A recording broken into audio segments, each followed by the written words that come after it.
Ya. Bismillahirrahmanirrahim. Assalamualaikum warahmatullahi wabarakatuh. Alhamdulillahirabbil alamin. Wassalatu wassalamu ala asyrofil anbiya'i wal mursalin wa ala alihi washabbihi ajmain. Amma ba'du. Alhamdulillahirabbil alamin. Kembali kita dipertemukan Allah Subhanahu wa taala dalam rangka kalam kajian malam mingguan yang dilaksanakan oleh unit kegiatan mahasiswa UKM Sahabat Quran Untan. Nah, pada malam ini nggak tahu ini pertemuan yang pekan yang keberapa ya, Robi ya?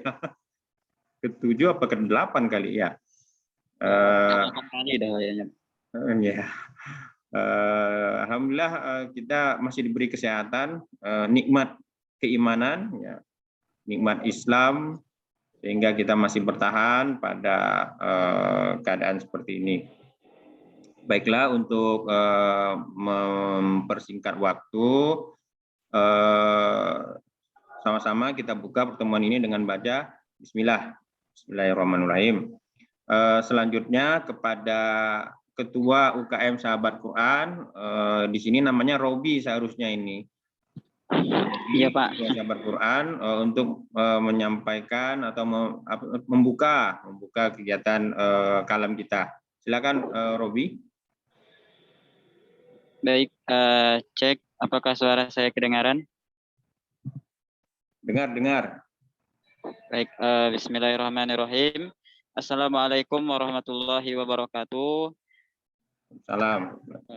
Bismillahirrahmanirrahim. Alhamdulillahillazi hadana lihada wa ma kunna linahtadiya laula an hadanallah. Assalatu wassalamu ala Rasulillah wa ala alihi wa sahbihi wa man tabi'ahu wa mawalah. Allahumma sholli ala Sayyidina Muhammad wa ala ali Sayyidina Muhammad. Pertama, terima kasih kepada Bapak Riyadi Budiman, STMT, selaku pembina UKM Sahabat Quran dan koordinator Pendikar Muslim Universitas Tanjung Pura. Tidak lupa juga yang saya hormati pemateri kita pada malam hari ini yang Masya Allah luar biasa. Ya, beliau adalah Profesor Dr. Yusuf Hanafi. Terima kasih Pak sudah bersedia hadir membersamai kami pada kajian malam minggu. Nah, biasanya tuh mahasiswa malam minggu ini kadang liburan atau ngerjakan tugas dan segala macam. Tapi wah, luar biasa sekali dari Bapak Riyadi mengadakan kajian khusus untuk malam minggu. Nah, biar malam kita itu produktif, kita isi dengan kajian. Ya. Alhamdulillah.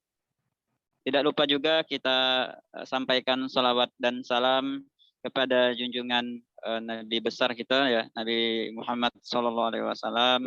Ya, kita sama-sama kita nantikan syafaatnya di yaumul qiyamah. Amin ya rabbal alamin. Amin. Di UKM Sahabat Quran, ya UKM Sahabat Quran Muntan, izin ya Bapak Profesor untuk sedikit mengenalkan UKM Sahabat Quran Untan. Jadi silakan. UKM Sahabat Quran Untan ini berdiri tahun 2013 dan alhamdulillah sekarang masih tetap berjalan walaupun pandemi. Kami tetap menghimpun mahasiswa-mahasiswa yang ingin belajar Al-Quran. Di UKM Sahabat Quran ini memang kami khususkan untuk mereka yang ingin belajar, ingin menghafal Al-Quran. Nah, fokusnya tetap hanya satu, yaitu kepada Al-Quran. Dan UKM Sahabat Quran ini ada program kerja, Pak. Ada program kerja tahfiz ya untuk menghafal Al-Quran. Ada juga tahsin untuk memperbaiki bacaan Al-Quran. Dan juga ada kegiatan kajian dari UKM Sahabat Quran. Nah, seperti ini juga Pak, untuk kajian malam minggu ya. Ini juga diadakan oleh UKM Sahabat Quran Untan.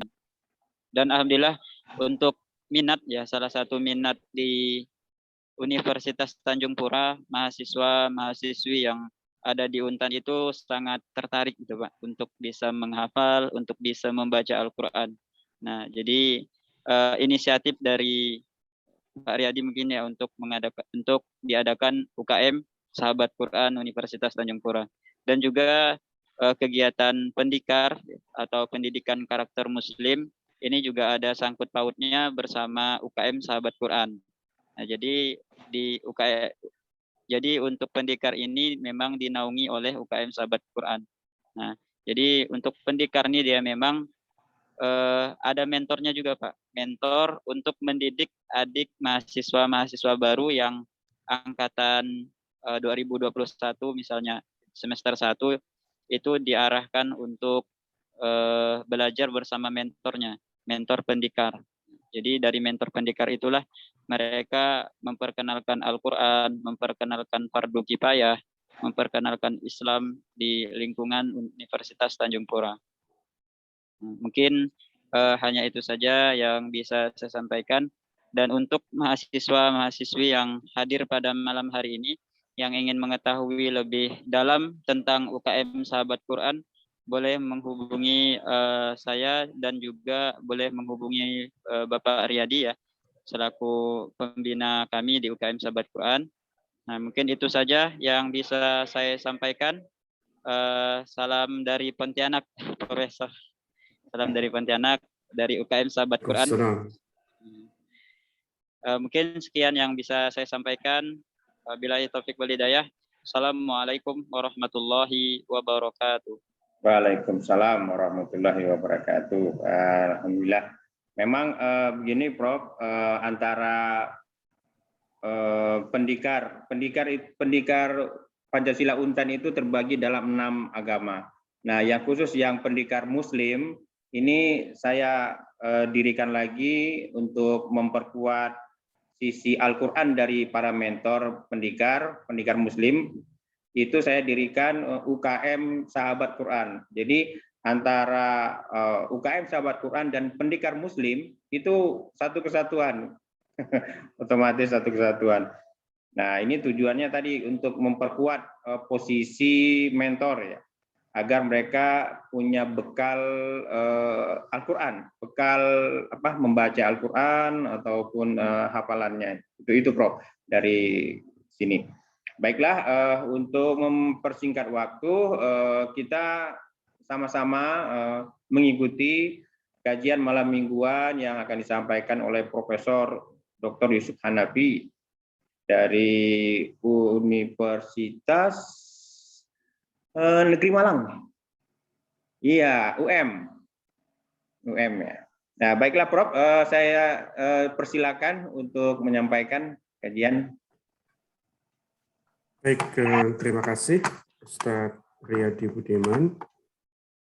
Assalamualaikum warahmatullahi wabarakatuh. Waalaikumsalam. Alhamdulillahi wa kafa, wassalatu wassalamu ala abdihi alladhi istafa, wa ala alihi wa sahbihi dawi sidqi wal waf. Yang saya muliakan Ustadz Riyadi Budiman, STMT MBDI. Dia ini sudah mengambil master di Prodi Manajemen Pendidikan Islam IN Pontianak kalau nggak salah. Jadi sah untuk memiliki lisensi untuk mengurusi kegiatan-kegiatan keagamaan. SIM-nya udah punya.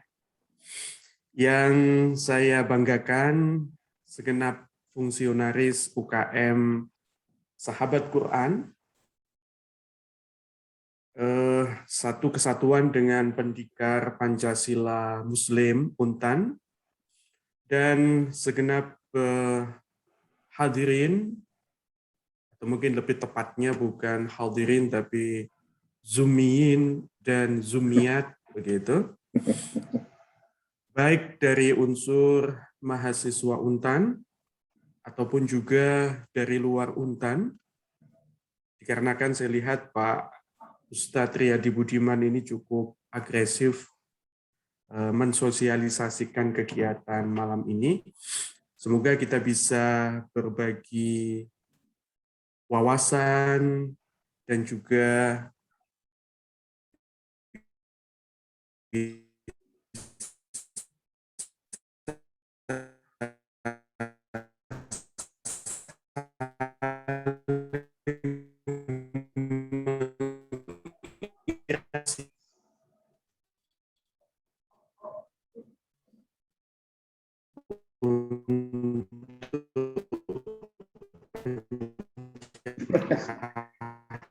pencerahan intelektual dan juga spiritual. Malam hari ini pertama apresiasi setinggi-tingginya. Secara fisik saya baru sekali Pak ya. Kelas saya menghadiri IAIN Pontianak begitu. Alhamdulillah saya juga sudah mengunjungi monumen Khatulistiwa begitu ya. Dan juga menikmati aliran sungai Kapuas ya. Ya. Betul. Baik. Semoga saya masih berkesempatan untuk silaturahim ke Pontianak, kota besar dan sangat multikultural. Ya, benar. Ya, betul ya. Jika lazimnya di Jawa begitu ya, bertebaran bangunan masjid begitu ya.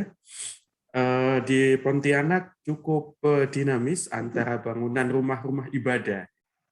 Demikian juga dari sisi etnisitas begitu ya, etnisnya juga sangat beragam. Jadi betul-betul Pontianak itu adalah miniatur Indonesia. Kemudian hal kedua yang saya kira perlu saya sampaikan, saya sangat senang sekali ternyata di Untan ada UKM yang spesialis Al-Quran, ya, namanya Sahabat Quran. Nah, sebagai informasi pembanding, alhamdulillah di Universitas Negeri Malang, kami menyingkatnya dengan UM, bukan UNM, karena kalau UNM itu Universitas Negeri Makassar. Iya, sering salah Pak Riyadi. Jadi di kami juga alhamdulillah ada UKM khusus Al-Quran. Namanya UKM Al-Quran Study Club. Dan UKM ini sangat mirip sekali jika di Untan, UKM Sahabat Quran itu digandeng oleh kegiatan mentoring pendikar Pancasila Muslim. Di Universitas Negeri Malang, UKM Al-Quran Study Club itu kami gandeng untuk mengelola kegiatan mentoring PAI. Di kami namanya Tafaqquh fi Dinil Islam, TDI, terinspirasi dari hadis Nabi, "May yuridillahu bihi khairan yufaqqihhu fid din." Makanya namanya Tafaqquh fi Dinil Islam. Jadi kira-kira TDI itu hampir sama dengan pendikar Muslim Untan, gitu ya. Jadi sangat senang pada malam hari ini saya bisa bersilaturahim dengan adik-adik mahasiswa dan juga segenap pengelola UKM Sahabat Quran dan juga pendikar Pancasila Muslim Universitas Tanjung Pura. Ustadz Riyadi dan segenap hadirin, Zumiyin, Zumiyat ya, yang berbahagia, ketika saya dihubungi oleh Ustadz Riyadi Budiman sekitar 2 atau 3 hari yang lalu, saya berpikir keras Pak Riyadi, ya. Apa yang bisa saya sampaikan di dalam kegiatan kalam, ya, kajian malam minggu. Lazimnya, kalam minggu, kajian Sabtu minggu, kajian malam mingguan. Ya. Baik. Jadi seperti yang tadi disampaikan, lazimnya kalau malam minggu anak-anak itu happy-happy, gitu ya, happy-happy, begitu ya, bahkan naudzubillah pacaran, gitu ya. Tapi subhanallah, mahasiswa Untan ini banyak sekali yang kemudian malam mingguannya itu dengan mendalami kajian keislaman ini, subhanallah ya. Jadi siapapun yang merintis kegiatan ini, insya Allah pahalanya luar biasa besar. Nah, ketika saya dihubungi Ustadz Riyadi pada 2 atau 3 hari yang lalu, saya berpikir materi apakah yang sekiranya sesuai untuk disampaikan kepada mahasiswa-mahasiswi peserta kalam yang diadakan oleh UKM Sahabat Quran. Berangkat dari pengalaman saya, sekali saja, untuk sementara baru sekali ke Pontianak, saya merasa mungkin materi ini akan cocok. Jadi kita akan coba berdiskusi malam ini, semoga tidak satu arah begitu. Nanti kita alokasikan waktu untuk bisa berdiskusi. mungkin di setengah jam terakhir begitu ya, Ya, Ustaz Riyadi. ya. Baik, baik. Saya merasa mungkin ini sesuai menimbang kondisi sosiokultural masyarakat Pontianak khususnya. Di mana pada malam hari ini saya ingin mengajak segenap Zumiyin dan Zumiyat untuk berdiskusi tentang komitmen dakwah sekaligus manhaj dakwah moderat. Seperti yang tadi saya sampaikan, Pontianak dan juga mungkin Kalimantan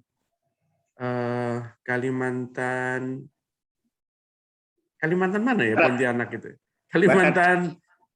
Kalimantan Barat, ya, Kalimantan Barat ya. Itu sangat multikultural begitu ya. Jadi saya kira akan sesuai jika kita lebih arif dan bijaksana ketika melakukan dakwah. Kajian kita pada malam hari ini akan saya awali dari poin kenapa kita terpanggil untuk berdakwah. Bukankah dakwah bagi sebagian orang itu tugas para ustadz, seperti Ustadz Riyadi Budiman misalnya. Atau ini adalah tugas dari fungsionaris UKM Sahabat Quran, barangkali begitu. Asumsi ini tentunya tidak tepat. Dan kenapa kita terpanggil untuk berdakwah? Setidaknya jawaban itu bisa kita temukan di dalam hadis riwayat Bukhari dan At-Tirmidzi berikut ini. Jadi dalam sebuah hadis panjang, Rasulullah Shallallahu Alaihi Wasallam itu pernah bersabda sekaligus membuat sebuah perumpamaan. Jadi Rasulullah menyatakan, "Mathalul qa'im ala hududillah wal waqi' fiha." Jadi perumpamaan orang yang berkomitmen kepada ketentuan dan hukum Allah dan orang yang mengabaikannya. Jadi di dalam masyarakat kita itu tidak mungkin soleh semua, tidak mungkin.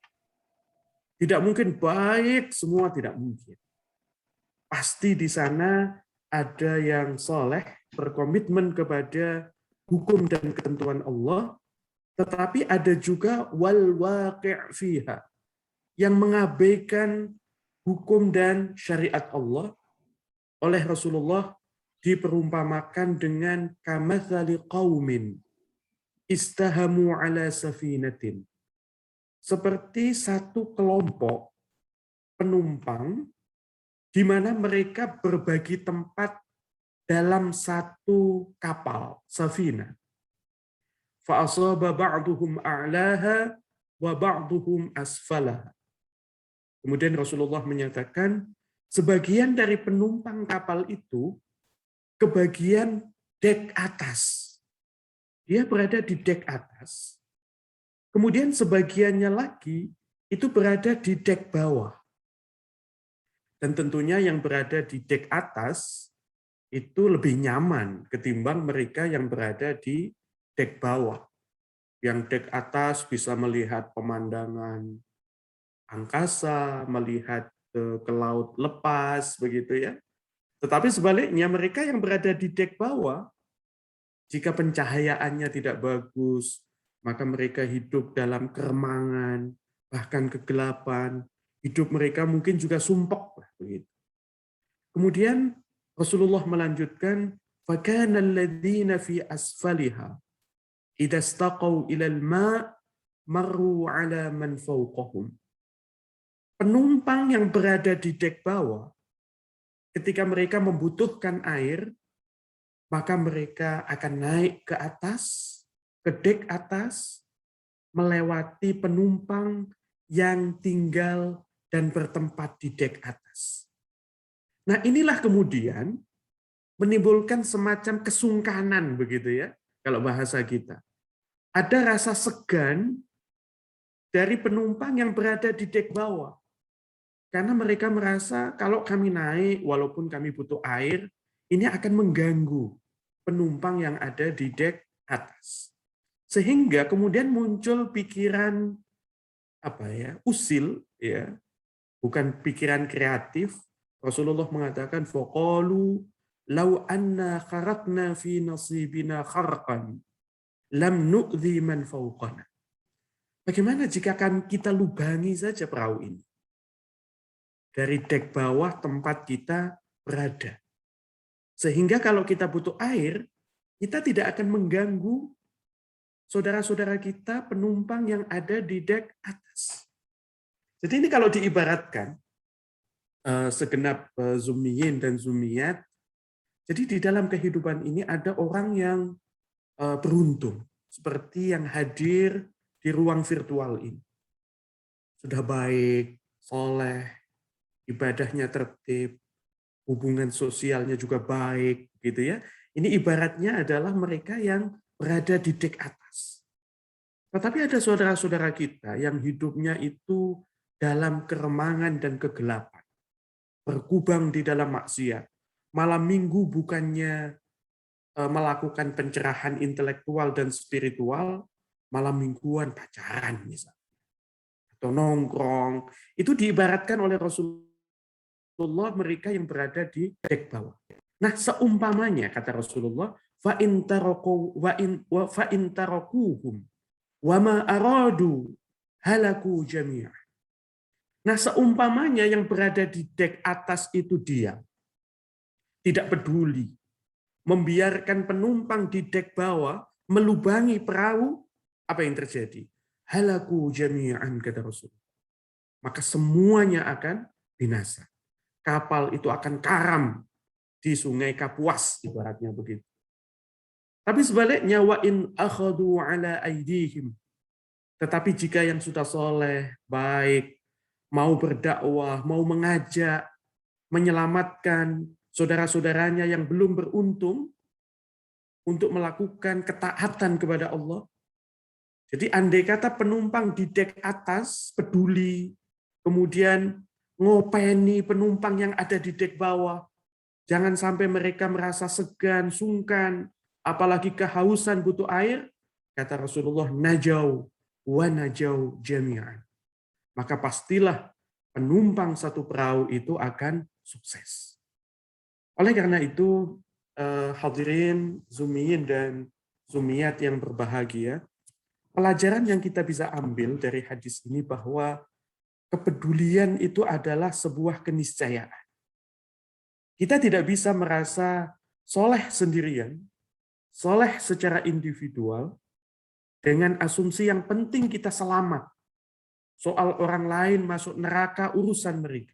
Tidak bisa demikian. Karena kesalehan individual itu tidak akan cukup ketika kita juga tidak soleh secara sosial. Hadirin zumiyin, zumiyat yang berbahagia. Nah, setelah saya mengawali kajian kita pada malam ini dengan alasan kenapa kita harus berdakwah, kenapa kita terpanggil untuk melakukan dakwah, di mana alasannya adalah sebagai bentuk kepedulian kita, bentuk tanggung jawab sosial kita. Nah, berikutnya perlu kita catat bersama, ketika kita ini abai terhadap seruan dakwah, Allah Subhanahu wa taala di dalam surat Al-Maidah ayat 78 hingga 79 menyatakan mereka yang tidak mau berdakwah itu akan dilaknat oleh Allah, mal'un. Dan ini dinyatakan secara tegas di dalam ayat yang tadi saya sebutkan, Al-Maidah 78 hingga 79. Allah menyatakan, lu'inal ladzina kafaru min bani Israil ala lisani Dawud wa Isa bin Maryam. Jadi mereka dari Bani Israel itu dilaknat oleh Allah melalui lisan Nabi Dawud dan juga lisan Nabi Isa. Kenapa mereka itu dilaknat? Kenapa mereka lu'ina, mal'un? Jawabannya, dzalika bima asaw wa kanu ya'tadun. dikarenakan mereka bermaksiat dan juga mereka melampaui batas. Apa sesungguhnya yang mereka lakukan sehingga mereka lu'ina, mal'un? Dijelaskan di dalam lanjutan ayat yang dicetak kuning ini, kanu la yatanahawna an munkarin fa'aluh. Mereka tidak saling amar ma'ruf nahi mungkar atas apa yang terjadi di dalam masyarakat. Labi sama kanu yaf'alun. Sungguh buruk apa yang telah mereka lakukan. Jadi hadirin, zumiyin, zumiyat yang dimuliakan oleh Allah. Jadi poin pertama yang perlu kita catat, ketika kita tidak peduli kepada panggilan dakwah, maka sekali lagi lu'ina. Kita semua akan dilaknat oleh Allah Subhanahu wa taala sebagaimana itu terjadi pada Bani Israil. Kemudian yang kedua, anak-anakku semua, zumiyin, zumiyat, ibu bapak hadirin yang berbahagia, hal kedua yang perlu kita catat ketika kita abai terhadap panggilan dakwah, bahwa ketika Allah menurunkan azabnya, maka azab Allah itu tidak akan pilih-pilih. Ketika kemaksiatan merajalela, kemudian Allah misalkan mendatangkan banjir. Seperti yang terjadi saat ini di banyak wilayah. Apakah banjir ini pilih-pilih? Yang kebanjiran hanya rumah, hanya wilayah yang banyak kemaksiatan di sana. Sedangkan rumah dari sahabat Quran dan juga pendikar Pancasila, Muslim Untan tidak kena? Jawabannya tidak. Jadi azab Allah itu diturunkan, jika diturunkan, itu tidak akan pilih-pilih. Dan ini dinyatakan oleh Rasulullah dalam hadis yang diriwayatkan Al-Bukhari dan Muslim. Jadi dalam hadis ini, istri Rasulullah bernama Zainab bintu Jahash itu pernah bertanya, anahlik wa fina salihun? Rasulullah, apakah kita akan binasa? Padahal di antara kita itu banyak orang soleh. Kemudian jawaban Rasulullah, bagian yang ditebal, dicetak kuning ini, Rasulullah mengatakan, na'am, ya, idza kathural khabath. Jika banyak kekejian, keburukan, merajalela di dalam masyarakat. Ketika Allah menurunkan azabnya, azab Allah tidak akan pilih. Dari dua poin ini, kita semua berharap bisa menggugah kepedulian, tanggung jawab kita semua bahwa kita tidak bisa berdiam diri, berpangku tangan dengan asumsi yang penting kita jadi orang baik. Soal orang lain tidak baik itu urusan masing-masing. Sama sekali. Hadirin zumiyin, zumiyat yang dimuliakan oleh Allah. Setelah saya menyampaikan dua hal sebagai pengantar tadi. Pertama, alasan kita berdakwah. Dan yang kedua, peringatan ketika kita abai terhadap panggilan dakwah. Berikutnya, yang sangat penting untuk kita renungkan dalam kajian pada malam hari ini adalah bagaimana kita melakukan dakwah. Bagaimana dakwah itu kita lakukan. Tentu ada beberapa rambu-rambu, ada beberapa tuntunan yang patut untuk kita renungkan bersama, supaya dakwah ini dapat berjalan dengan baik, bukan sebaliknya dakwah ini menjadi kontraproduktif. Karena kita diingatkan oleh Rasulullah SAW dan juga oleh para ulama, dakwah ini adalah sesuatu yang baik. Maka dakwah itu tidak boleh kemudian menimbulkan kemungkaran lain. Jadi saya ulang lagi, dakwah itu sesungguhnya diniatkan untuk mengatasi dan menyelesaikan kemungkaran. Jangan sampai kemudian dakwah itu memunculkan kemungkaran yang lain.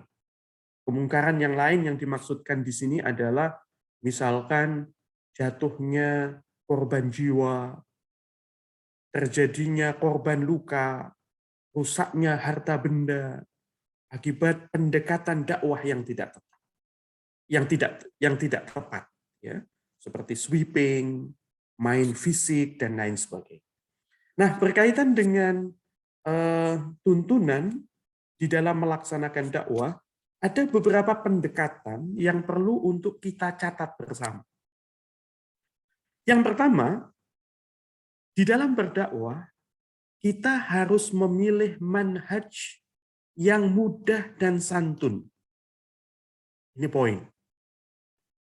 Apalagi sahabat Untan, sahabat Quran Untan ini adalah agen-agen dakwah. Poin pertama yang perlu kita catat saat melaksanakan dakwah adalah kita mengupayakan manhaj yang mudah dan santun. Kita sampaikan hal-hal yang mempermudah dan menggembirakan.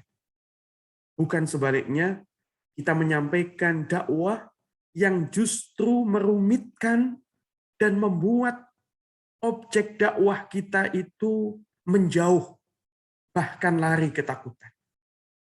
Jadi Rasulullah menyatakan dalam sebuah hadis riwayat Muslim, yassiru wala tu'assiru. Permudahlah, jangan dipersulit. Basyiru wala tunaffiru. Sampaikan hal-hal yang menggembirakan. Jangan kamu membuat mereka lari ketakutan. Dalam hadis lain yang tidak saya cantumkan di sini, Rasulullah kalau ditawari dua hal, dua pilihan, Rasulullah itu pasti akan memilih yang paling mudah. Asal itu bukan dosa. Ma khuyyira Rasulullah sallallahu alaihi wasallam amraini qat. Tidaklah Rasulullah diberikan dua pilihan illa akhadha aisarahum. Kecuali Rasulullah pasti milih yang paling mudah. Satu contoh. Kita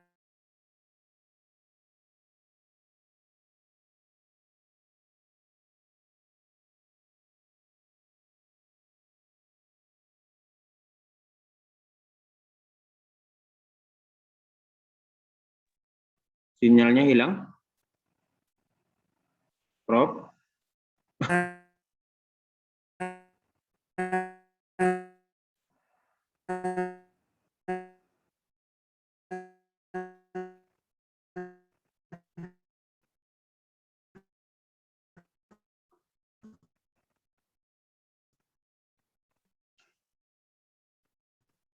Enggak kedengaran ya.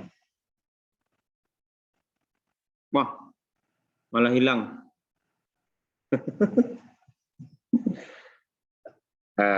Kita menunggu Prof masuk ya, adik-adik mahasiswa.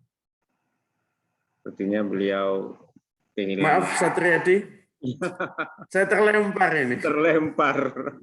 Iya, iya. Di sini Prof. hujan. Di sini pantesan. Iya, iya. Ya, Jadi gangguan. koneksinya kurang bagus. Oke, mohon maaf ya. Silakan. Baik, saya lanjutkan. Mohon maaf. Share screen saya sudah muncul? Ya, sudah. Baik, oke. Jadi satu contoh, tadi saya memberikan contoh sholat. Ya. Jadi kalau kita ngajak orang sholat, ya, anak kecil sholat, Rasulullah mengatakan, anak usia 7 tahun, ajak dia sholat. Kalau dia masih belum mau, jangan dipukul. Mukulnya itu nanti pada usia 10 tahun, itu pun dharbata ta'dib. Pukulan yang mendidik, begitu ya, bukan pukulan yang menyakitkan. Itu satu contoh. Contoh lain misalkan anak diajak belajar puasa Ramadan. Ketika dia masih mengawali, mungkin tidak apa-apa puasa beduk, gitu ya, puasa duhur, ya, dengan catatan dia belum mukallaf, begitu. Tapi kalau sudah mukallaf, tentu yang namanya puasa itu ya min tulu'il fajri ila ghurubis syams. Jadi poin yang ingin saya sampaikan, kita harus memilih manhaj yang mudah dan santun. Kemudian yang kedua, hadirin zumiyin zumiyat yang dimuliakan oleh Allah, di dalam berdakwah pendekatan dakwah yang kedua adalah kita mencoba untuk mengkombinasikan antara keaslian dan kebaruan.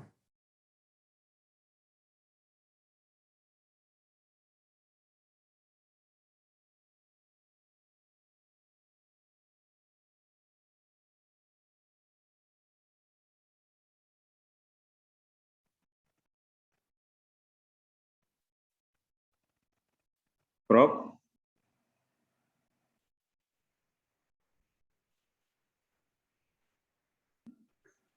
Prof. Gangguan sinyal lagi. Prof. Oleh silam, generasi ini, ya, Hilang.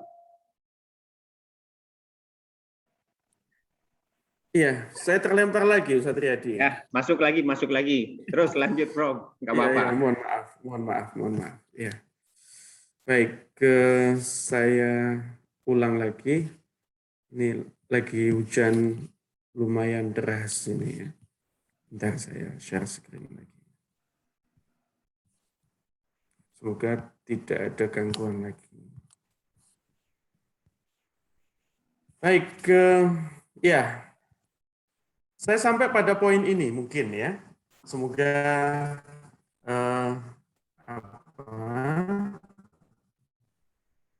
tadi putusnya di sini. Ya, jadi poin kedua ini adalah kita mengupayakan untuk memadukan antara keaslian dan kebaruan. Ya, satu contoh misalnya yang sederhana. Di zaman Rasulullah, kajian itu dilakukan dengan model halaqah. Zaman Rasulullah. Model halaqah tetap kita lakukan. Tetapi tentu sesuai dengan situasi dan kondisi. Ketika pandemi seperti ini misalnya, dakwah bisa kita lakukan melalui Zoom misalnya. Karena ini adalah al-jadid al-aslah. Termasuk juga kita melakukan dakwah dengan menggunakan medsos. Baik itu IG, Facebook, dan sebagainya. Ini satu contoh. Jadi kita tidak bisa kemudian kaku kalau tidak kajian model halaqah tidak barokah misalnya. Dan saya tidak mau, ya. Oke. Baik, kemudian pendekatan dakwah yang ketiga yang perlu untuk kita lakukan, kita harus mampu memetakan ajaran agama yang sifatnya final dan ajaran agama yang sifatnya dinamis. Ini penting supaya kita tidak mudah menyalahkan orang lain. Satu contoh, hanya beda karena yang satu kunut, yang satu tidak, begitu, maka ukhuwah itu menjadi rusak. Satu contoh lagi, ada teman ini sangat senang ziarah makam. Hanya ziarah. Dia tidak menghamba kepada makam. Tapi ada yang menganggap bahwa ziarah makam itu mendekatkan kepada kesyirikan. Itu sebenarnya adalah hal-hal yang tidak perlu diributkan, apalagi kemudian merusak ukhuwah Islamiyah. Maka dari sini penting bagi kita untuk mampu melakukan pemetaan. Mana ajaran yang sifatnya final? Ajaran yang sifatnya final di dalam agama disebut dengan ajaran qat'iyat. Ya, di mana ajaran qat'iyat ini merupakan pondasi keyakinan, usul. Ya. Dan inilah yang final ya. Jadi yang final itu ternyata bukan hanya NKRI, Pak Riyadi. Ya. Jadi ada ajaran-ajaran agama yang sifatnya qat'iyat, usuliyah, ya, dan ini final. Satu contoh, rukun Islam 5, syahadat, sholat, puasa, zakat, dan haji. Ini qat'iyat. Kemudian rukun iman 6. Iman kepada Allah, malaikat, nabi, kitab, hari kiamat, qadha dan qadar. Ini semua adalah ajaran yang qat'iyat. Sampai akhir zaman tidak akan berubah. Tetapi ajaran yang sifatnya qat'iyat ini tidak banyak. Ini hanya, kalau bahasa Jawa ya, bonggol-bonggolnya saja. Jadi Pokok-pokoknya. bab pokok-pokoknya saja. Induk-induknya saja. Justru yang banyak itu adalah turunannya.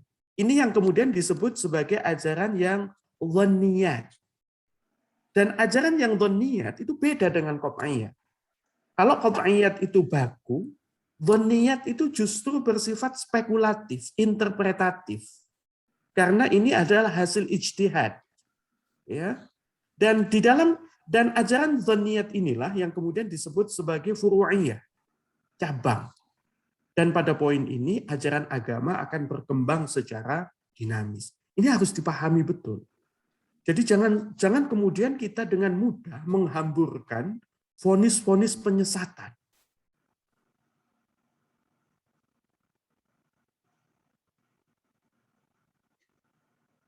Hanya karena berbeda niat, ya. Jadi jangan sampai kemudian kita mudah menghamburkan vonis penyesatan untuk hal-hal yang sifatnya furu'iyah.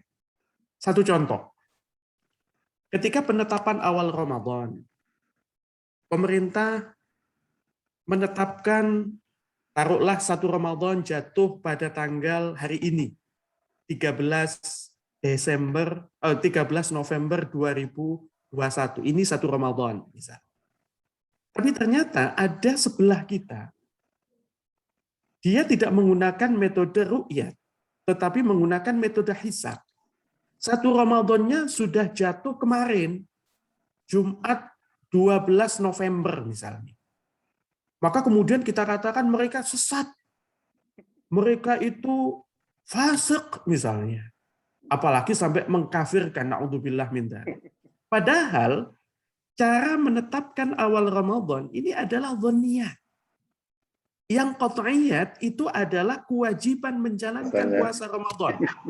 Nah, jadi kita tidak perlu ribut mana yang mengawali 1 Ramadan kemarin sama yang mengawali 1 Ramadan hari ini.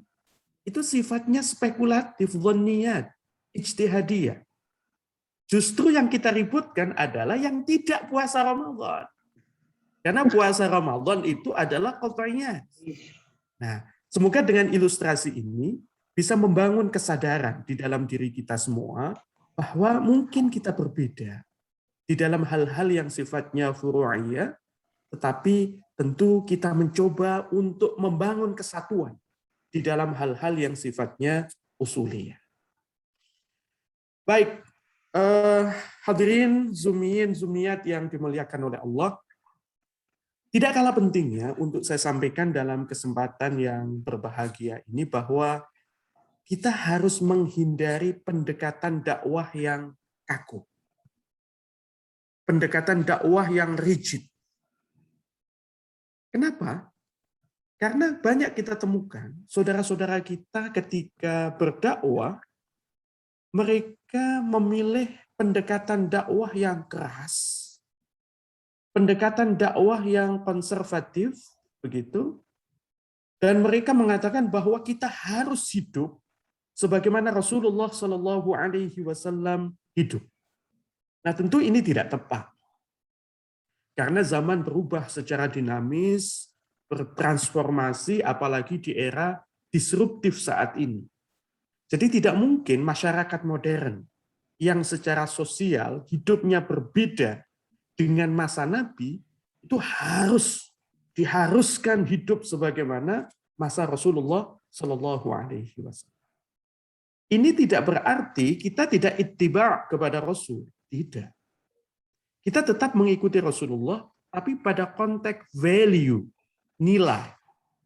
Tidak pada konteks hal-hal yang sifatnya teknis. Jadi kalau kita lihat misalkan Ustadz Riyadi Budiman, itu pakai batik. Ya, mungkin muncul pertanyaan, lebih afdol mana kita pakai batik ataukah pakai gamis?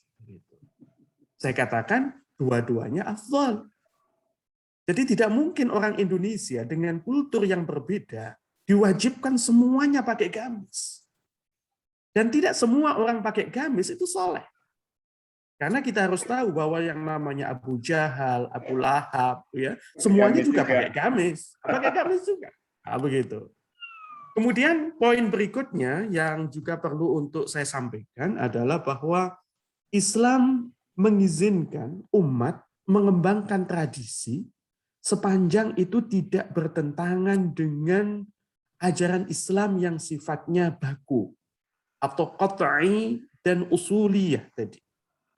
Malah di dalam Islam itu ada jargon al-Islam salih likulli zaman wa makan. Islam itu selalu relevan untuk setiap ruang dan juga setiap waktu. Ya. Dan ini tentunya menuntut kecerdasan kita untuk menerjemahkan Islam yang sesuai bagi konteksnya. Ya. Jadi bagaimana Islam hadir dengan orisinalitasnya, tetapi tetap mampu berdialektika dengan masyarakat Pontianak misalnya. Jadi ini membutuhkan kecerdasan kita semua. Nah, saya akan memberikan beberapa contoh. Di masa Rasulullah itu pernah menyatakan siapa yang mengelola lahan terbengkalai, lahan mati, atau kalau orang Jawa mengatakan siapa yang babat alas, begitu ya, maka fahiyalahu, maka tanah yang dia hadirkan tadi, tanah yang dia siapkan itu menjadi miliknya. Itu zaman Rasulullah. Jadi kalau ada lahan terbengkalai, kemudian ada hutan yang disiapkan untuk pertanian misalnya, maka itu miliknya. Nah, ini tidak mungkin saat ini diterapkan. Jadi Anda melihat ada tanaman pinus misalkan, milik perhutani, kemudian Anda potong, kemudian Anda pakai untuk bercocok tanam, pasti Anda akan ditangkap oleh polisi hutan. Ini contoh bahwa kita tidak mungkin, sekali lagi, memahami dalil-dalil agama itu secara harfiah. Contoh lain, Rasulullah pernah menyatakan, Adibu auladakum ala thalathi khisal. As-sibahah war-rimaya wartikabil khail. Ajarkan kepada anakmu 3 hal. Berenang, memanah, dan menunggang kuda. Kalau kita memahami hadis ini secara harfiah, maka harus ada mata kuliah berenang. Harus ada mata kuliah memanah. Harus ada mata kuliah menunggang kuda. Karena Rasulullah memerintahkan supaya anak-anak dididik 3 keterampilan ini. Sebenarnya hadis ini tepat untuk konteks Nabi. Karena keterampilan militer dasar di masa Nabi itu adalah menunggang kuda, kemampuan memanah, dan jika terpaksa jebur ke sungai atau ke laut, begitu. Tapi zaman ini perang tidak lagi di darat, perang itu di udara. Bahkan pesawatnya tanpa awak, drone, dan sebagainya. Nah, pesan ini yang sesungguhnya harus kita tangkap. Termasuk juga masalah Nabi makan dengan 3 jari. Ya. Kemudian Nabi juga pernah mengarahkan sahabatnya yang sakit perut untuk minum air kencing onta, begitu ya. Jadi tidak kemudian segala hal yang kita temukan sebagai hadis atau sunnah itu kemudian serta-merta harus kita terapkan secara harfiah dalam konteks masyarakat kita, termasuk masyarakat Pontianak di Kalimantan Barat. Nah, dari sini saya akan menyampaikan beberapa hal, begitu. Bagaimana kemudian dakwah yang kita lakukan itu berorientasi kepada moderasi beragama. Ini sudah pukul 8:20, mungkin 10 menit lagi ya, Ustaz Riyadi ya. Sementara belum ada pertanyaan, silakan lanjut. Oh baik, ya. Nah, ketika kita sudah mencatat beberapa hal dalam kaitan pendekatan dakwah yang seharusnya kita lakukan, maka bagaimana kemudian dakwah yang kita terapkan, dakwah yang kita implementasikan kepada masyarakat kita itu mengarus utamakan moderasi beragama. Pada poin ini saya ingin sampaikan bahwa dakwah yang kita lakukan itu harus mengacu kepada tujuan-tujuan umum syariah. atau yang sering disebut dengan maqasidus syariah. Jadi jangan kemudian kita terjebak kepada hal-hal yang sifatnya teknis partikular. Dan turunannya adalah maqasidus syariah itu ya itulah yang kemudian kita jadikan sebagai acuan ketika melakukan amar ma'ruf nahi mungkar di dalam dakwah. Dan lebih spesifik lagi, kita harapkan implementasi dakwah kita itu bisa dilakukan secara bijak dan selalu mengedepankan maslahah. Jadi poinnya adalah maslahah. Jadi sekali lagi jangan sampai dakwah yang dimaksudkan untuk mengatasi kemungkaran justru menimbulkan kemungkaran baru yang lebih besar.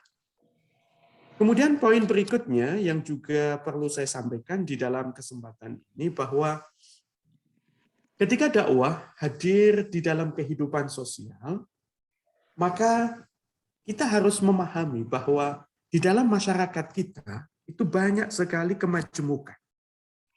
Banyak kita temukan keragaman, dan seyogianya keragaman itu kita sikapi sebagai sunnatullah. Jadi jangan kemudian kita berpikir untuk melakukan homogenisasi. Kita melakukan penyeragaman. Harus sama dengan kita, tidak. Biarkan keragaman itu sebagai sunnatullah untuk kemudian kita melakukan ta'aruf. Jadi komunikasi dan kemudian ditindaklanjuti dengan musyarakah, kolaborasi. Nah ini. Jadi sekali lagi, ketika kita hadir sebagai juru dakwah di dalam masyarakat kita, kemudian kita temukan keragaman, maka keragaman itu hendaknya disikapi sebagai sunnatullah, dan kemudian kita terdorong untuk melakukan komunikasi, ta'aruf, perkenalan, saling mendekat, menyisihkan perbedaan, mendekatkan persamaan, dan kemudian kita berkolaborasi, musyarakah. Sehingga menghasilkan sebuah sinergi. Dan ini sesuai dengan tuntunan Al-Quran di dalam surat Al-Hujurat, di mana Allah Subhanahu wa Ta'ala berfirman, Ya ayyuhan nas, inna khalaqnakum min dzakari wa untha, wa ja'alnakum syu'uban wa qabaila lita'arafu. Jadi sekali lagi keragaman, baik keragaman jenis kelamin, keragaman etnik, keragaman bahasa, itu kita sikapi sebagai sunnatullah untuk kemudian lita'arafu. Kita saling berkomunikasi, saling mengenal, dan puncaknya tentu diharapkan terjadi sinergi. Hadirin zumiyin zumiyat yang dimuliakan oleh Allah, lebih lanjut ketika kita bicara tentang bagaimana dakwah itu kita terapkan di dalam masyarakat kita, sebagaimana tadi sudah saya singgung di awal, bahwa Islam tidak menolak tradisi masyarakat yang berlaku. Islam tidak anti kepada budaya lokal. Tapi sebaliknya, Islam membuka diri untuk berakulturasi dengan budaya lokal sejauh itu tidak bertentangan dengan syariat. Sebagaimana itu dilakukan oleh para as-salafun as-salihun, ya, sebagaimana itu juga dilakukan oleh Wali Songo di Tanah Jawa. Ya. Dan apakah ada pijakannya? Ada. Rasulullah dalam sebuah hadisnya mengatakan, ma ra'ahul muslimuna hasanan.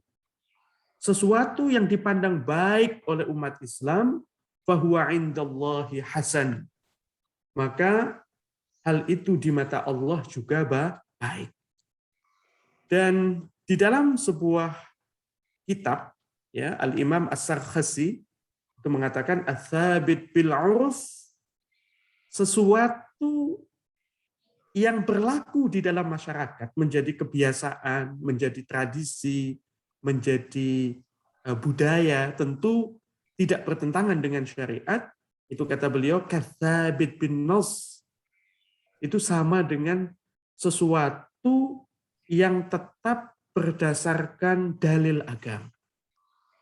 Jadi hal-hal yang berlaku di dalam masyarakat Pontianak, apakah itu di kalangan masyarakat Melayu, masyarakat Dayak, Muslim, begitu, dan itu memang tidak bertentangan dengan syariat, maka sesungguhnya itu boleh dilakukan.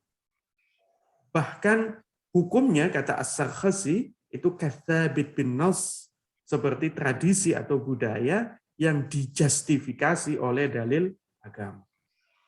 Maka dari sini, anak-anakku semua, saya sudah mulai masuk ke bagian akhir. Mungkin setelah ini kita bisa berdiskusi.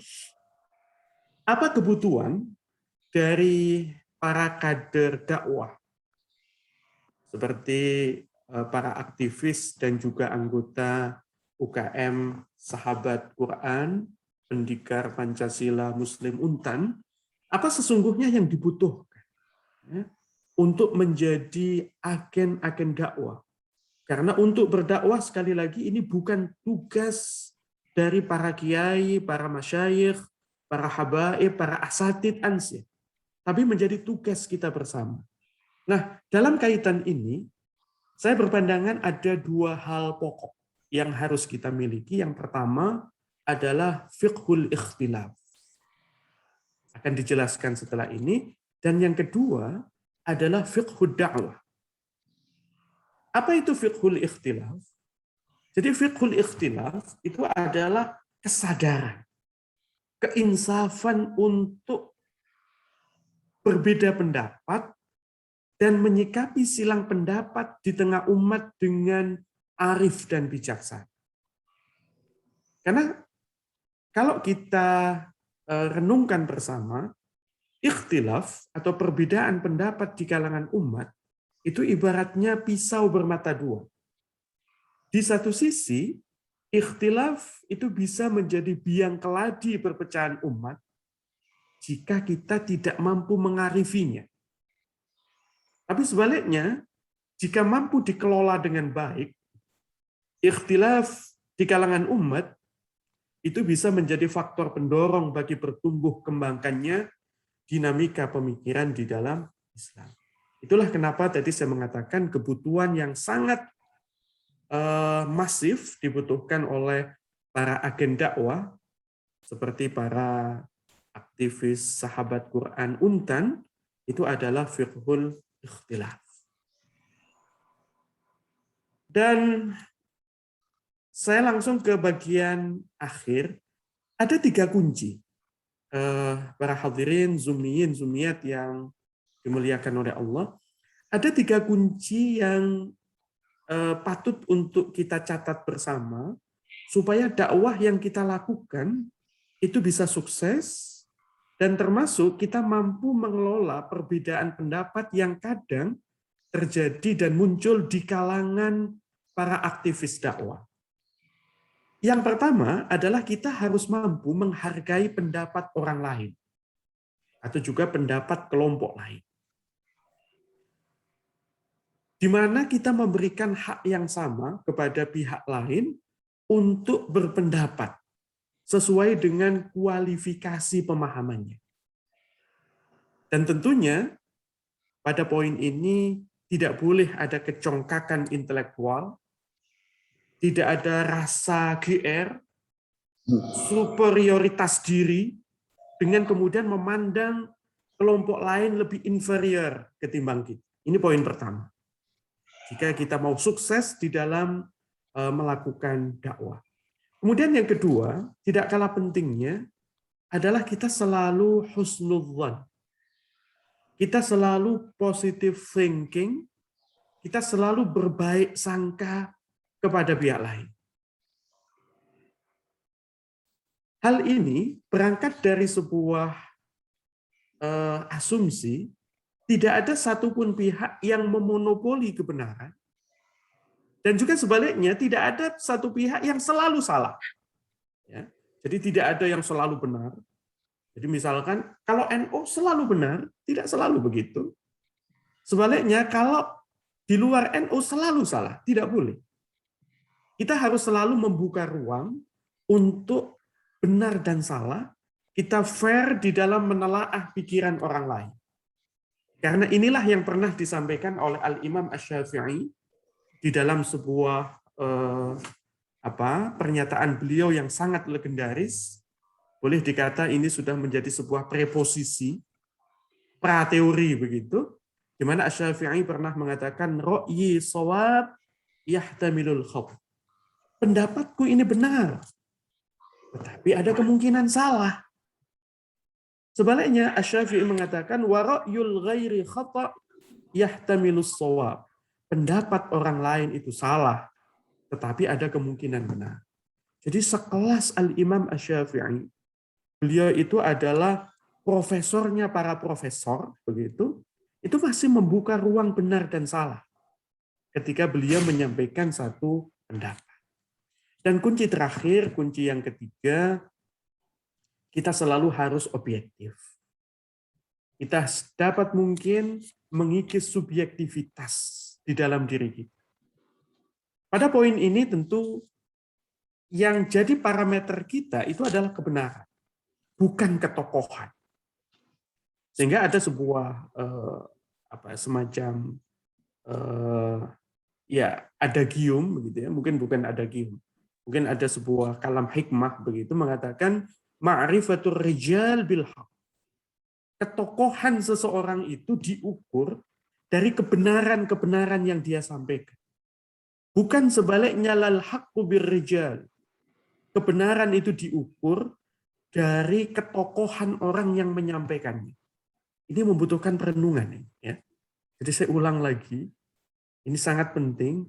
Jadi ada sebuah kalam hikmah mengatakan ma'rifatur rijali bil haq lal haqqu bir rijal. Ma'rifatur rijali bil haq. Ketokohan seseorang itu diukur dari kebenaran-kebenaran yang dia sampaikan. Lal haqqu bir rijal. Jangan sebaliknya.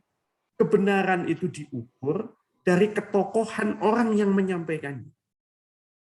Jadi tidak selalu yang disampaikan Pak Riyadi Budiman itu benar, begitu ya. Karena beliau tokoh, pasti benar, tidak selalu.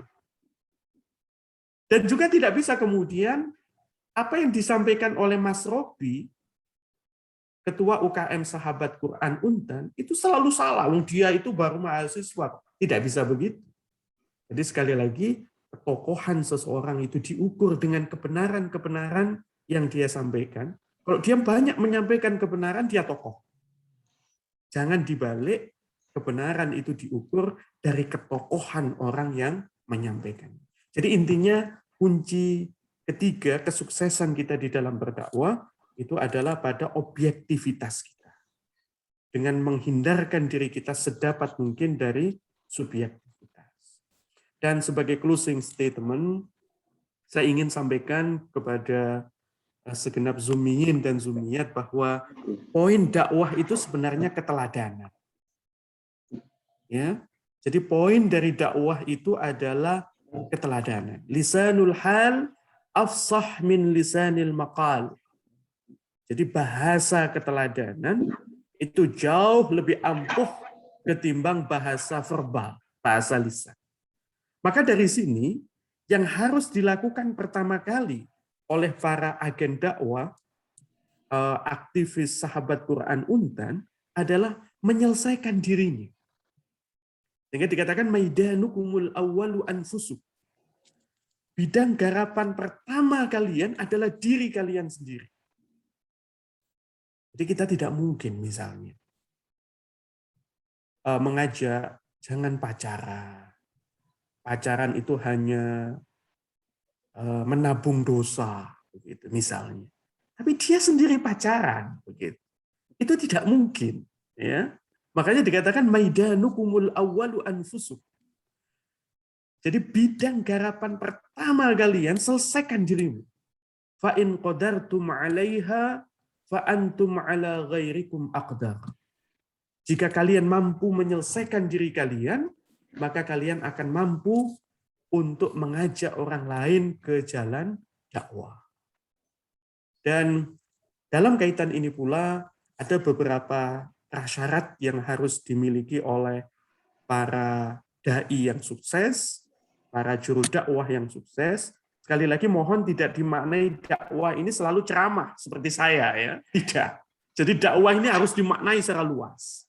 Nah, apa yang harus kita miliki sebagai prasyarat? Pertama, ibda' biraghbah qawiyah. Mulai dengan keinginan yang kuat. Ya, harus memiliki militansi intinya. Raghbah qawiyah itu militansi.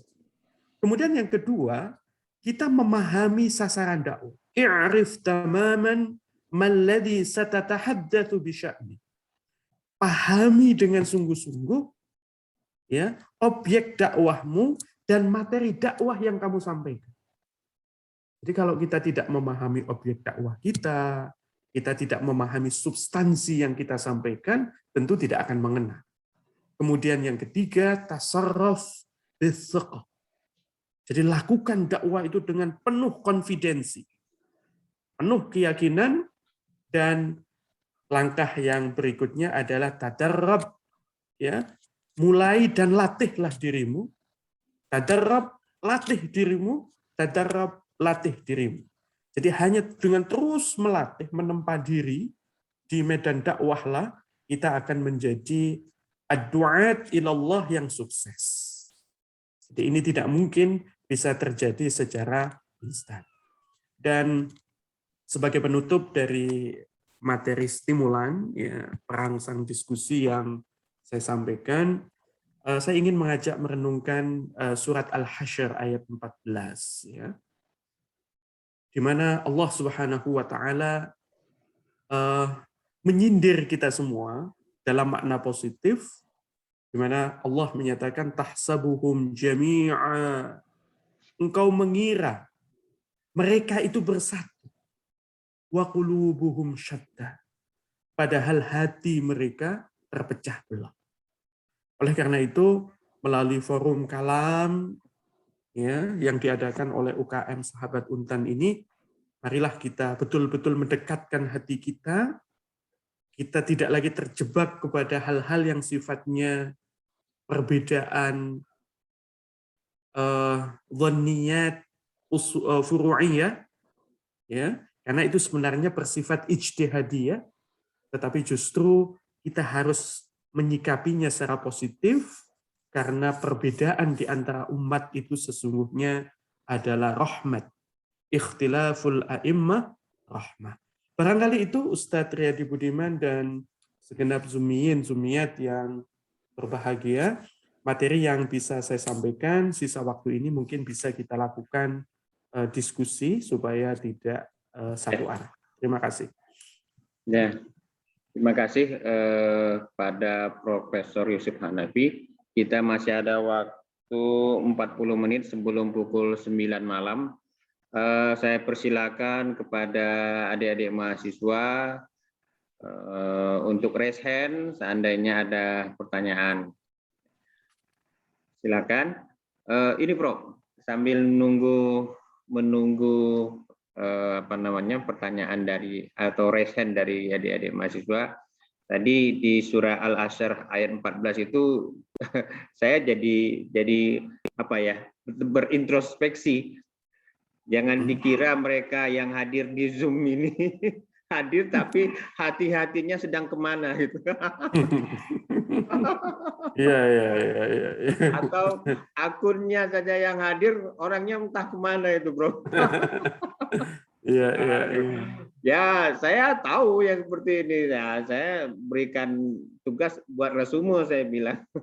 Soalnya Anda nanti kan bisa lihat di rekamannya di Zoom, di YouTube. Nah, bisa ditonton ulang, saya bilang. Itu aja. Mungkin ada keperluan lain gitu. Enggak masalah sih. Dalam pembelajaran itu kan ada sinkronus dengan asinkronus. Nah, kalau sinkronus tuh ya yang sekarang nih hadir muka-mukanya kelihatan. Kalau asinkronus kan bisa putar ulang dari YouTube. Enggak masalah. Adik-adik mahasiswa siapa yang mau bertanya? Belum ada yang resen nih sepertinya nih. Nah, coba resen. Ada yang pengen ditanyakan? Kebetulan profesor kita ini memang pakar dalam bidang agama nih. Udah ada.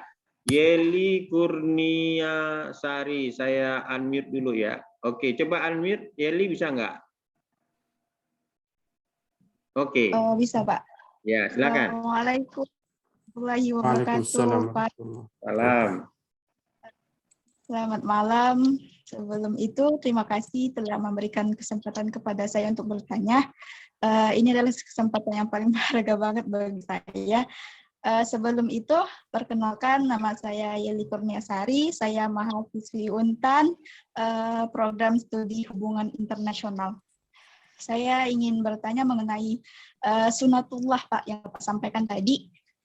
Dikatakan bahwa sunnah itu adalah kebiasaan Nabi Muhammad SAW yang harus, dan kita sebagai orang Islam dituntut untuk mengikuti sunnah-sunnah tersebut. Nah, terkadang musuh terbesar kita juga bukan dari diri kita sendiri, tapi melainkan dari dalam diri kita sendiri. Sering saya berpikir gini, Pak, mengerjakan sunnah itu ragu gitu, dan bahkan mikir yang wajib aja belum sempurna mengerjakannya. Ngapain mengerjakan yang sunnah? Untuk itu, saya ingin bertanya, bagaimana cara kita meningkatkan semangat kita agar kita bisa memupuk semangat untuk bisa mengerjakan sunnah-sunnah Rasulullah SAW. Terima kasih, Pak. Ya, silakan, Prof. Ya, baik. Terima kasih, Mbak Yelin. Ya. Itu adalah akronim dari Yeli Kurniasari, ya. Mahasiswi Hubungan Internasional Untan. Baik. Ya, pertama yang ingin saya sampaikan adalah tentang terma sunnah. Sunnah itu maknanya beragam, tergantung kita melihatnya dari sudut pandang mana. Sunnah, kalau dalam sudut pandang fikih, itu nanti ada wajib, ada sunnah, ada mubah, ada makruh, dan juga ada haram. Kemudian dalam sudut pandang kajian mustalahul hadis misalnya, kajian hadis, sunnah itu adalah segala yang disandarkan kepada Rasulullah Shallallahu Alaihi Wasallam. Dan tentu akan dibedakan dengan athar, karena athar itu adalah segala hal yang berasal dari para sahabat. Nah, saya kira apa yang ditanyakan oleh Mbak Yeli tadi, itu berkaitan dengan dua hal yang tadi saya sampaikan. Pertama, Mbak Yeli tadi bertanya tentang mengikuti sunnah. Ya. Artinya, apa yang menjadi tuntunan di dalam agama yang bersumber dari Rasulullah, apakah itu ucapan, perbuatan, termasuk takdir,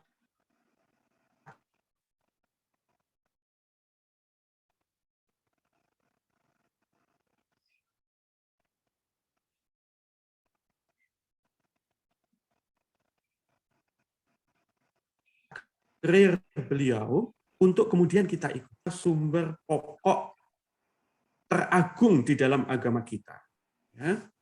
Yang pertama tentu adalah Al-Quranul Karim, dan yang kedua hadis Nabi. Tentu selain kita beragama dengan mengacu kepada Al-Quran, kita juga di dalam beragama harus mengacu kepada tuntunan Nabi atau sunnah. Tetapi seperti yang tadi saya sampaikan, kita harus memahami sunnah itu dengan cerdas. Istilahnya begitu. Ya. Jadi tidak semua sunnah itu bermuatan tasyri'. Ya. Jadi tidak semua sunnah itu mengikat, ya, mengikat dalam artian kita harus melakukan seperti itu. Ya. Jadi supaya kita bisa memilah ulama-ulama yang terkemuka, seperti misalkan Syekh Mahmud Shaltut, itu memberikan arahan supaya kita bisa menjalankan sunnah dengan tepat. Kita harus memahami peristiwa ketika sunnah terjadi. Apakah Nabi menyampaikan atau melakukan peristiwa sunnah itu dalam kapasitas beliau sebagai Rasul? Ataukah dalam kapasitas beliau sebagai pemimpin politik? Ataukah itu dilakukan oleh beliau dalam kapasitas sebagai pribadi? Ya, satu contoh misalnya begini. Nabi pernah di dalam perang Khandaq itu menerima masukan dari sahabat Salman Al-Farisi supaya membuat pertahanan parit menghadapi pasukan koalisi, ya, dari berbagai kabilah. Nah, ketika kita misalkan di Indonesia ini dalam darurat militer, tidak bisa kemudian Pak Riyadi Budiman, Ustadz Riyadi Budiman itu mengatakan kita harus menjalankan sunnah. Maka mari kita buat pertahanan dengan parit. Sebagaimana itu dilakukan oleh Rasulullah. Padahal pasukan lawan itu menggunakan pesawat pembom. Kita yang bertahan di dalam itu menjadi kuburan kita. Itu satu karena beberapa peristiwa sunnah itu dilakukan oleh Nabi bahkan dalam kapasitas sebagai pribadi. Ketika itu berkaitan dengan hal-hal yang tidak berhubungan dengan kerasulan dan kenabian, begitu, bisa jadi, ini mohon maaf ya, mohon jangan kaget, Nabi itu bisa salah. Satu contoh, Nabi itu pernah lewat dalam satu kesempatan perkebunan kurma salah satu sahabat yang ada di kota Madinah. Kala itu sahabat sedang mengawinkan pohon kurma. Oleh Rasulullah diminta jangan dikawinkan, biarkan saja. Nanti dengan sendirinya perkawinan atau penyerbukan itu akan terjadi. Dan kurmanya berbuah. Nah, dikarenakan sahabat itu mengira itu adalah wahyu, maka dia mengikuti arahan Nabi. Kalau orang Jawa itu jawabnya, injih, injih, injih. Gitu ya. Nggih, siap. Gitu. Nah, begitu. Nah, setelah ditunggu 1, 2, 3, 4 bulan, kurmanya tidak berbuah. Akhirnya dia menghadap kepada Rasulullah, kemudian mengadukan. Kemudian Rasulullah balik bertanya, loh biasanya gimana? Ya, saya kawinkan Rasulullah. Apa kemudian jawab Rasulullah? Antum a'lamu bi umuri dunyakum. Oh, soal dunia kalian lebih tahu. Nah, ini menunjukkan ya, tidak semua yang disampaikan Nabi itu hadis. Tidak semua yang disampaikan oleh Nabi itu wahyu. Ya. Jadi harus kita lihat dalam konteks apakah peristiwa sunnah itu terjadi. Tetapi tentu dalam banyak hal apa yang disampaikan oleh Rasulullah Sallallahu Alaihi Wasallam. Rasulullah sendiri di dalam Al-Quran dikatakan ma yantiqu anil hawa. Rasulullah itu tidak berbicara atas dorongan hawa nafsu, in huwa illa wahyu yuha. Tetapi itu adalah wahyu yang diturunkan kepada Rasulullah Sallallahu Alaihi Wasallam. Begitu. Ya misalkan Rasulullah kedatangan Jibril, kemudian Jibril bilang, akhbirni anil Islam. Rasulullah mengatakan al-Islam antasyhada an la ilaha illallah wa anna Muhammadar Rasulullah wa an tuqimas shalah dan seterusnya. Ini jelas sunnah tasyri'iyah, permuatan tasyri', ya. Dan masih banyak lagi yang lain. Dan terakhir ini sudah ada yang raise hand lagi. Ada dua yang terakhir yang ingin saya sampaikan kepada Mbak, ada dua. Baik. Sedikit menambahkan untuk Mbak Yelin tadi, bagaimana kita ini menjalankan sunnah padahal hal-hal yang sifatnya wajib saja itu masih banyak bolong. Ya tentu kita tidak bisa kemudian mengatakan saya tidak akan menjalankan sunnah sebelum wajibnya beres. Kita bisa melakukannya secara paralel, begitu ya. samaan. sembari kita meningkatkan ibadah-ibadah wajib, jangan sampai bolong begitu, kita juga menjalankan sunnah, karena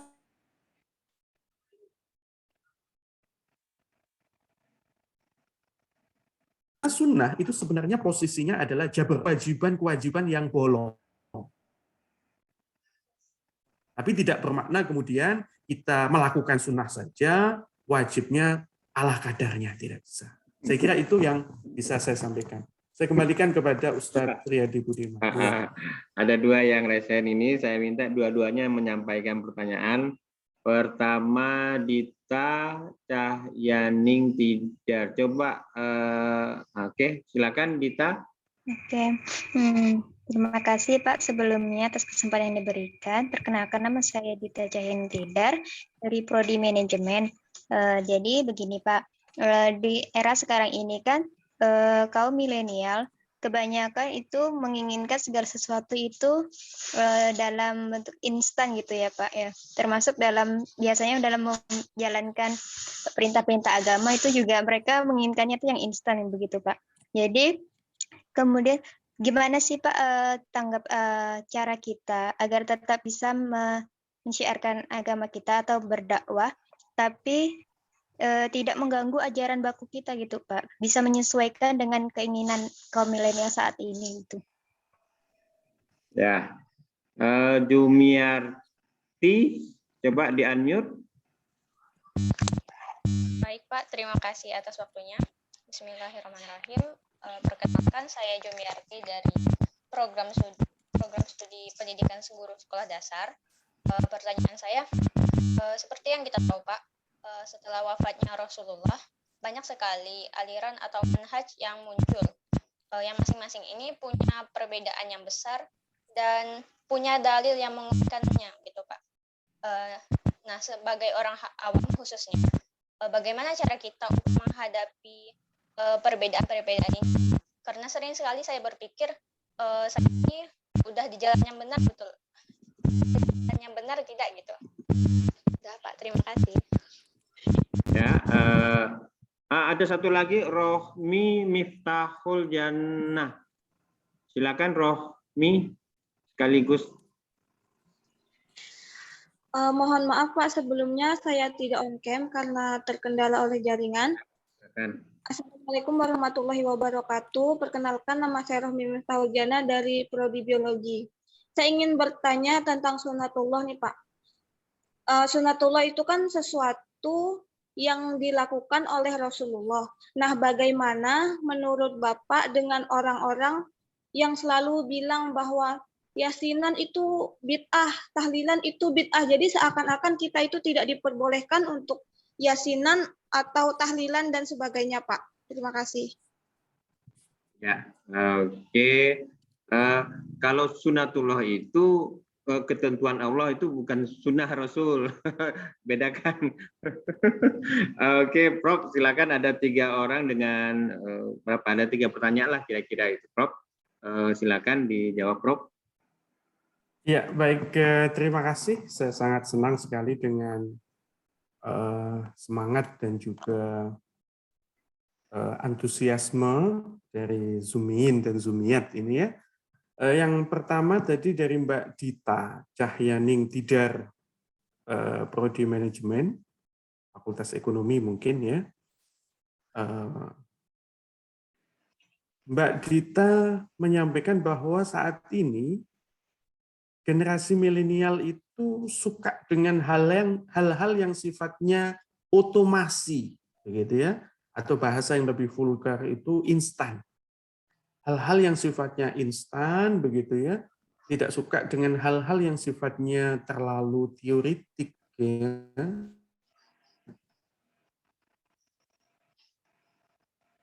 Gitu.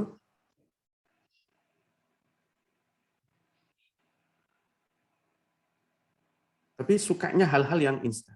Nah, wah kita dengan kaum milenial, jawabannya iya. Ya.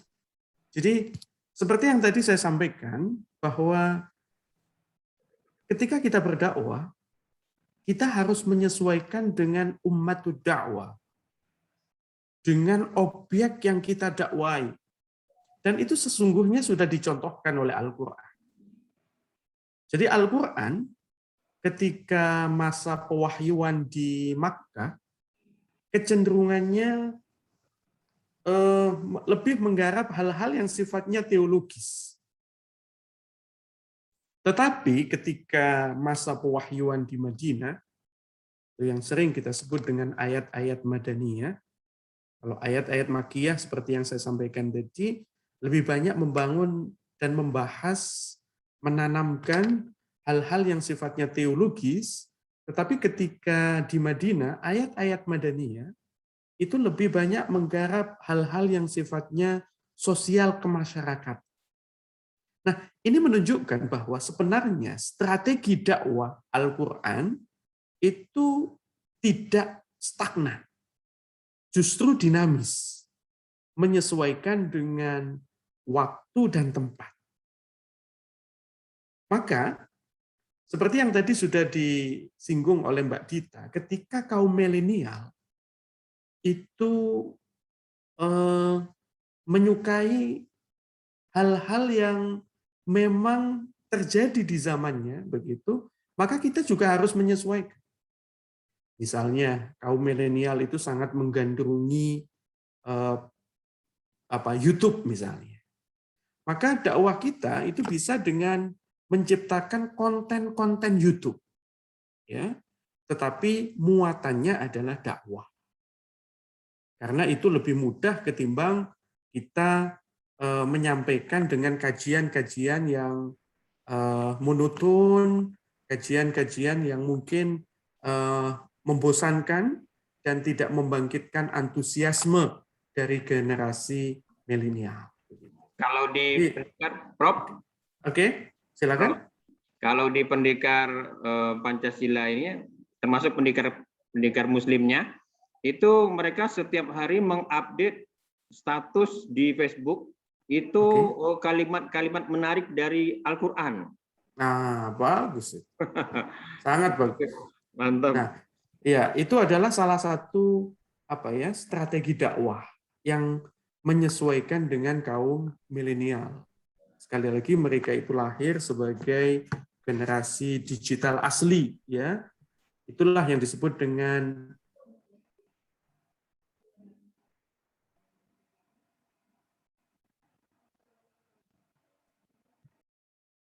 native digital, ya, digital migrant, ya. Kami itu hanya pendatang baru saja, gitu ya. Sehingga mungkin kami tidak terlalu menggandrungi platform-platform digital, ya. Meski Pak Riyadi ini saya lihat cukup mahir ya digital. Baik, kemudian yang kedua yang disampaikan oleh Mbak Jumiarti, ini nama-nama khas Jawa ya. Mbak Jumiarti tadi suaranya agak putus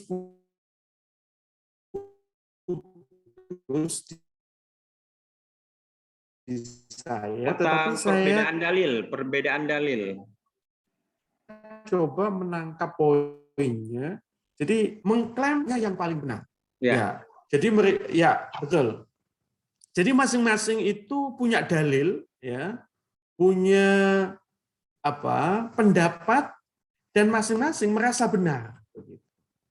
Lalu bagaimana kita menyikapi hal semacam itu? Maka seperti yang tadi saya sampaikan, kita kembali kepada peta konsep. Ya, peta konsep ajaran agama. Jadi ajaran agama, sekali lagi seperti yang saya sampaikan tadi, ada yang sifatnya final, tetap.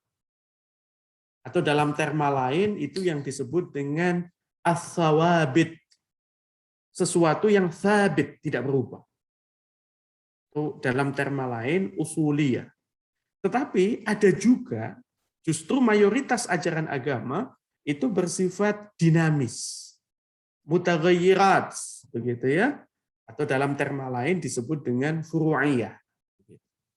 Maka Mbak Jumiarti, ketika terjadi truth claim, klaim kebenaran dari masing-masing pihak dan semuanya punya dalil, begitu ya, maka kita kembalikan kepada peta konsep. Jadi kalau itu adalah persoalan yang sifatnya dhanniyat, bersifat furu'iyah, seperti peta konsep yang saya tampilkan lagi ini, maka sudahlah. Kita tidak perlu ribut, kita tidak perlu menghabiskan energi untuk menyelesaikan hal-hal yang sifatnya dhanniyat. Tetapi ketika perbedaannya itu berada pada wilayah qat'iyah, ya misal contoh Ahmadiyah menyatakan setelah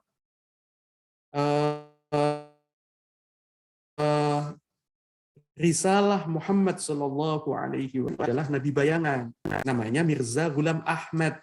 Nah kalau ini adalah wilayah qat'iyah, wilayah usuliyah, tentu kita tegas, berarti kita berbeda. Anda tidak lagi bisa dikategorikan sebagai saudara kita seiman, karena perbedaan kita sangat fundamental. Dan ini juga tidak berarti kita bisa melakukan tindakan represif kepada mereka. Masjidnya Ahmadiyah dibakar, kemudian kita melakukan penyerangan secara fisik kepada mereka. Oh, tidak bisa, karena kita tidak memiliki kewenangan untuk itu. Tetapi kita cukup mengambil sikap yang tegas. Tapi sekali lagi, Mbak Jumiarti, kalau perbedaannya itu berada pada wilayah dhanniyat furu'iyah, maka kita sikapi secara arif dan bijaksana, ini adalah perbedaan yang melahirkan kekayaan. Satu contoh di dalam perbedaan mazhab, ya. Bagi yang pernah haji, ketika kita tawaf dalam situasi normal, bukan pandemi, nyaris tidak mungkin kalau kita tidak bersentuhan. Ketika saya haji tahun 2017, begitu, kalau saya bersikukuh dengan mazhab Syafi'i, begitu, nyaris saya tidak bisa menyelesaikan tawaf saya. Karena saya pasti akan kehimpit dari depan, dari belakang, dari samping, dengan lawan jenis. Ya, kadang bersentuhan dengan orang Afrika, ya. Kalau dengan orang Turki gitu ya, kalau mau nakal ya lumayan lah begitu ya. Tapi kalau orang Afrika ya insya Allah begitu ya. Tapi kemudian begitu saya memutuskan untuk mengikuti mazhab Maliki. Asal kita tidak agresif menyentuh, tapi kita posisi tersentuh, maka wudhu kita tidak batal. Ini adalah contoh hal-hal yang sifatnya dhanniyat furu'iyah, justru itu menjadi rahmah ya bagi kita semua. Nah kemudian yang terakhir tadi dari Mbak siapa tadi namanya? Dari Mbak Rohmi ya. Dari Mbak Rohmi tadi tanya, Pak, bagaimana dengan mereka yang anti tahlil? Bagaimana dengan mereka yang anti Yasin misalnya? Bagaimana kita menyikapinya? Tidak apa-apa. Jika mereka tidak mau kita ajak baca tahlil, tidak mau kita ajak melakukan ritual-ritual ala Nahdlatul Ulama, itu tidak masalah. Sejauh mereka itu menghormati kita. Jadi mereka nggak mau. Dan saya takziah Pak Riyadi ke salah satu rekan dosen, orang tuanya meninggal. Dia tahu kalau saya ini NU, gitu ya. Kemudian setelah saya menyampaikan bela sungkawa, kemudian dia mengatakan mari kita doakan bersama-sama dengan membaca suratul Fatihah dan tidak perlu baca tahlil. Jadi nggak mau ditahlil. Ya tidak apa-apa. Gitu. Jadi saya kira itu bukanlah persoalan serius, kecuali begini, dia agresif. Majelis Yasin, majelis tahlil dibubarkan sama dia, misalnya.